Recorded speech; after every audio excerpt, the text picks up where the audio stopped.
At some point, we all deal with loss. On this episode of Parent Chats, we will look at dealing with loss and how to help your child and yourself at the same time.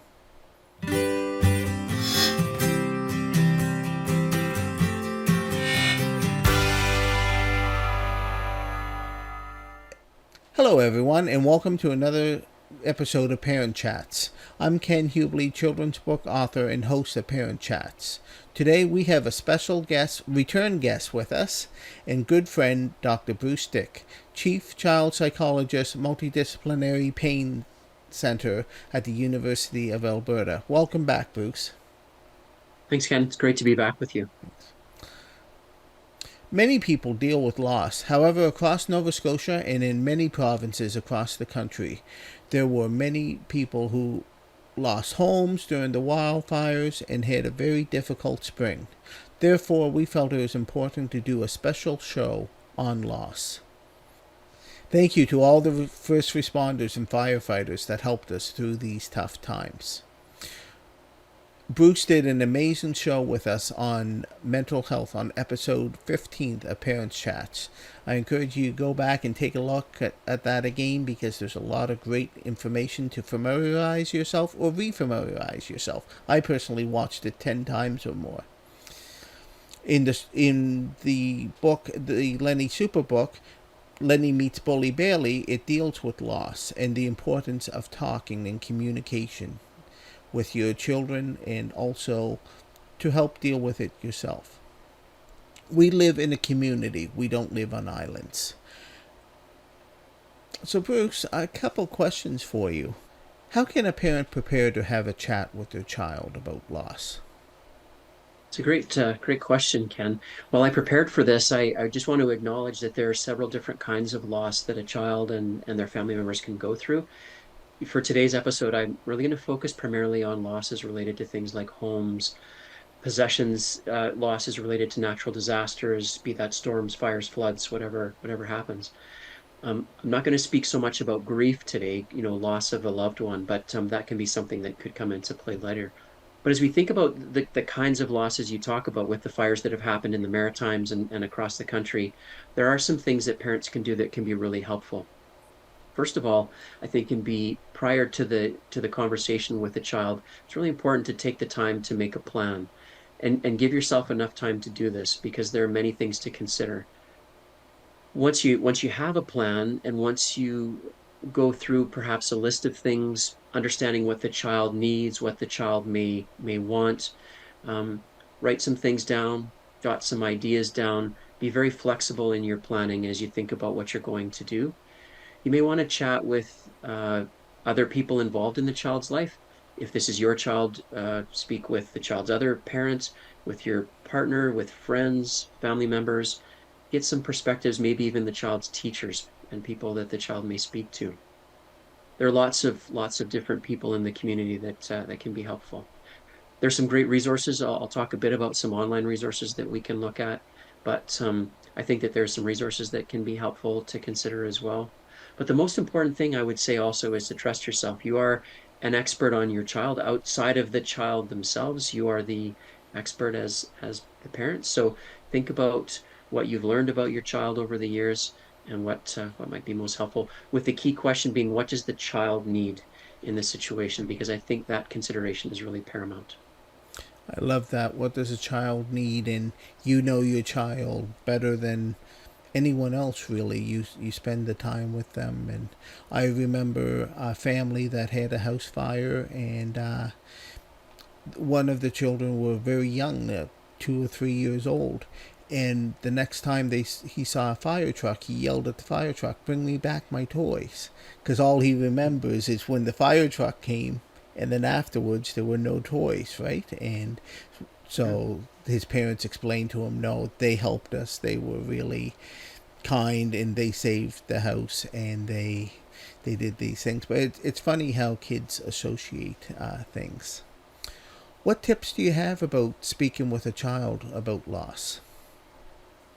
Another terrific question. And I think I'll tie in that great example that you just shared, Ken, about the way that a child thinks that maybe in a way that doesn't make sense to us as a parent, or that might surprise us because of their unique perspective developmentally, where they are in their lives, based upon their perspectives and experiences in previous life episodes, losses, and other sorts of things.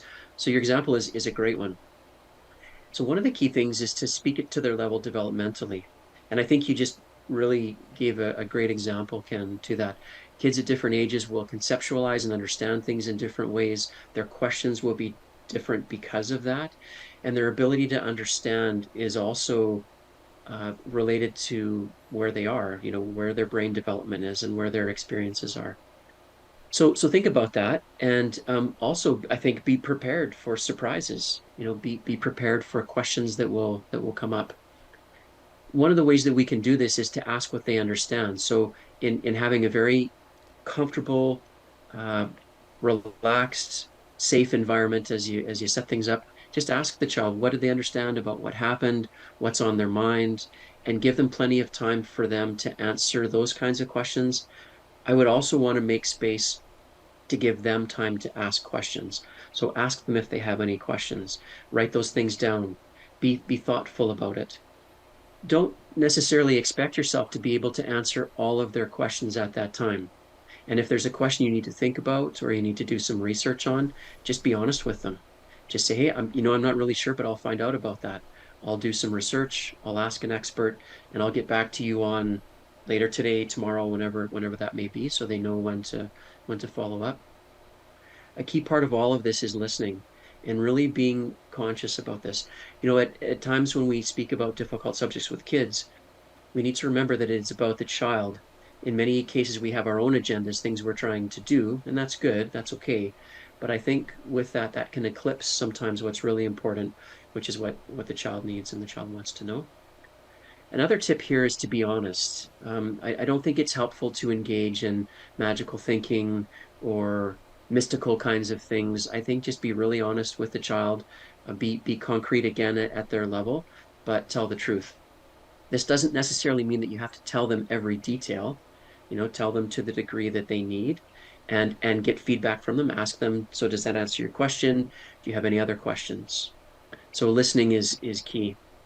Now, as you do that, then you may notice that the child may have other questions arise, or you may see a need for some support, be that emotional support, a comforting hug, a touch, whatever that might be.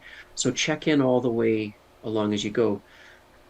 There may be things that we say as adults that really don't seem to be overly concerning, but to a child, if they don't understand where we're coming from, it may create new questions, may cause them stress based upon some of the words that we use, or the way that we talk about things. So always check in, get feedback, and see what they're understanding, see where they are.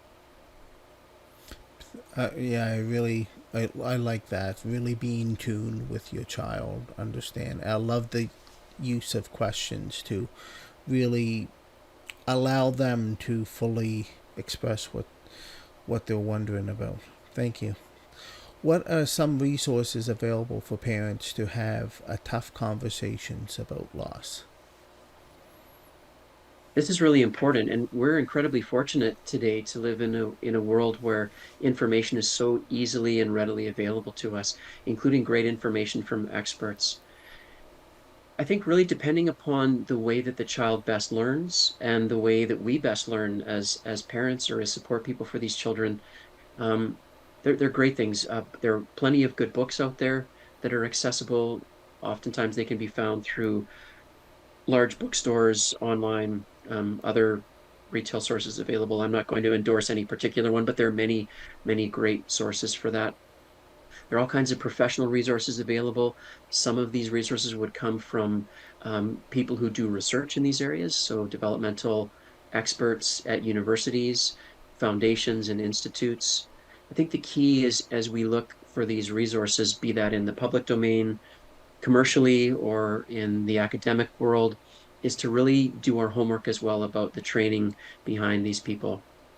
There are some really great people out there, well-intentioned people who are very quick to share ideas and resources that may or may not always be necessarily helpful for a child, even if they're well intentioned. So have a look at the background of these folks, have a look at their training, have a look at how they've learned, where they've learned, obviously, I think reading reviews and having a look at other experts who look at their work is key. It can be helpful to look at what we call peer-reviewed resources, so books that are endorsed by other experts in that field as well. However, again, you are a key expert on your child, and your child is a key expert. So have a look at the resources yourself. Go through the resources with your child if you feel comfortable with them, and get your child's feedback as well. Ask them, is this helpful? Does this make sense? What do you understand from these things? Do you still have questions? And then that will guide you as to other resources that you may want to consider. Now, in some cases, there are community resources that can be very important as well, where you may want to seek professional help through community mental health, and other sorts of organizations that have people who are specially trained as mental health workers or other medical professionals in a variety of areas that can be very helpful. Now, the kind of professional that you would access would be based upon your child's need.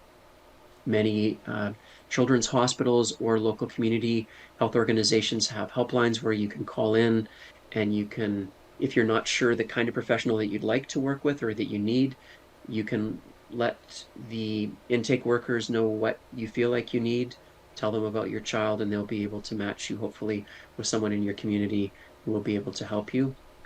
There are also local associations, such as, for example, there are psychology associations I know in Nova Scotia and other parts of the Maritimes that would help match you with a professional. In those cases, often, if you have insurance support for those resources as well. But I'm a massive fan of the IWK as a regional center for children. I was fortunate to do some of my training there and work with many wonderful people who continue to be there, and lots of great professionals there. That organization serves the Maritimes broadly, and I'd highly endorse seeking services there, or at least direction for finding services through the IWK. It's a world-class institution in my opinion. I agree with you on that. We're very fortunate to have the IWK here, and that they are so willing to help in a great organization. I also appreciate what you said. There's so many resources we have in abundance. So if anyone on the show is feeling lost, is feeling alone, there's abundance of resources. Play this section over again and just, start to make some phone calls, and there is help there, and there are people who want to help you. Thank you so much, Bruce. I think that's very meaningful. The other thing that I thought about when I was preparing for this show is often a parent is dealing with loss at the same time. We talked about the fires before, and maybe there's damage to the house, maybe the house is gone, there's possessions, there's insurance, there's things to deal with. Plus, you're trying to help your child, which again is you're dealing with a lot at the same time. You can feel sandwiched in. Do you have tips for self-care as they try to help their child deal with the situation, maybe help loved ones, and to move forward? Yeah, that's really important. As we as parents try to support and help our children, it's really important that we're healthy and that we're well, and that's not easy to do at a time of significant loss. So I'm going to talk about a few different layers or different categories of areas that we may want to focus on as parents in order to be able to be well ourselves and get the help that we need as we strive to be a support to our kids. So first of all, there's just the physical self-care things, making sure that we are in bed with the lights out long enough, promoting sleep. There are all kinds of sleep habits that are important, but basically as a starter, just getting into bed and allowing ourselves to rest. I recognize that this is not always easy at times of loss and trauma, but rest and sleep is key. Ensuring that we're engaging in healthy nutritional habits. I don't think this has to be perfect, but what I mean is eating regularly, eating nutritious foods, and foods that will help to sustain us. We want to be a little bit careful of how often we're accessing pre-prepared meals. Obviously, we'll need to do that sometimes in times of loss, but I do think there's some suggestion that whole natural foods are probably in our best interest to a degree as well. Hydration, making sure that we have enough fluids. These seem like simple, silly little things, but they're crucial to our well-being and our health, and they all connect together. Daily physical activity is crucial to good physical health and mental health. we often talk about a rule of thumb. The guideline for Canada is 150 minutes a week. That's only about 22 minutes a day. That's not very much. So if you have a dog, walk your dog. If you don't, walk anyway, as if you had a dog. Get outside, move around. There are some positive things about ecotherapy and just being outside that is key as well. A huge part of our health, outside of those basic physical self-care things, are our social connections and our social network. So connecting with good people in our lives. This could be amongst our family groups, our friends, our communities, other organizations that you may belong to. There are all kinds of support organizations that we can access as well that are key. But one of the greatest predictors of physical and mental health is our connectedness with other good people in our lives. So make those connections, reach out to people, spend time with them, be with them. Now, in the other area related to activity, this is outside of sort of the more traditional exercise. This involves activities where we stay busy, we stay mentally engaged, we find flow, if you will, where we stay physically engaged. For some people, this involves leisure time and hobbies. Now, this might seem like a ridiculous thing to say at a time of great loss, but it's still important. Doing things that are creative where possible, doing things that are generative.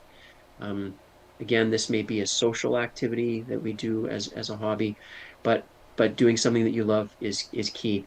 Keeps our mind engaged, can be distracting in those times where we need to have distraction. And we want to find a balance between staying busy, not overly busying ourselves, but staying busy enough that we're engaged, where we're not what we call ruminating, just letting our minds run free. In my own mind, I think of it a bit like a hamster running on a wheel. Sometimes if my brain is too idle, the hamster just jumps on the wheel and runs. So it can be good to engage in leisure activity, talk with a friend, and yet at the same time, make sure that you have adequate time as needed to rest, maybe some time for some mindfulness or other forms of meditation, and paying attention to other symptoms and signs of fatigue, of changes in your mood, agitation, irritability, sleep disruption. These sometimes can be a sign of traumatic responses, which could include things like anxiety or depression or other sorts of things. In some cases, our social support networks and taking care of ourselves in the way that I've talked about can be adequate. And other times, maybe we want to seek professional help.